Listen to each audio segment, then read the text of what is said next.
Tension में माथा चकरा गइल बा। हटी नया साल में काम गबड़ा गइल बा।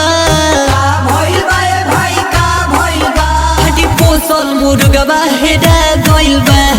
पोसल मुर्गवा हेरा गइल बा। पोसल मुर्गवा हेरा गइल बा। पोसल मुर्गवा हेरा गइल बा।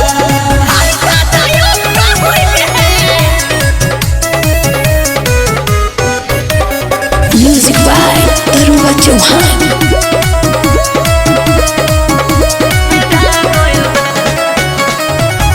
इतना दिन के दाना पानी में होनत डुबोइलस, ना जाने कवना के मुर्गिया फसइलस। अरे अपना में दूरे नया मुर्गिया फसावटिया। इतना दिन के दाना पानी में होनत डुबोइलस, ना जाने कवना के मुर्गिया फसइलस। कितना रहे हमर मन में हरा गइल बा।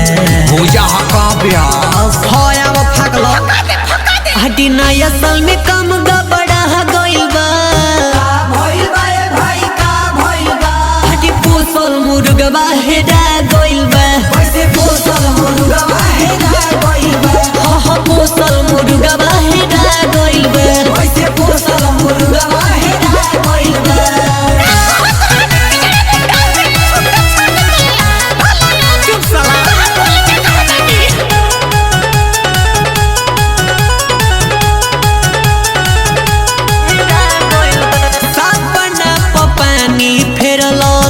मोनी कैसे पी कहानी पानी परेशान कुछ लगे नहीं ठिकानी।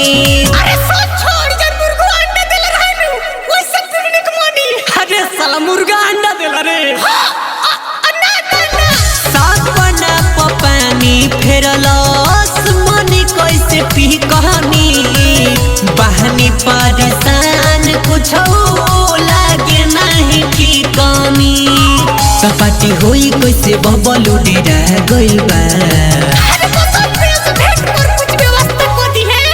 हटी नया साल में काम गबड़ा गइल बा।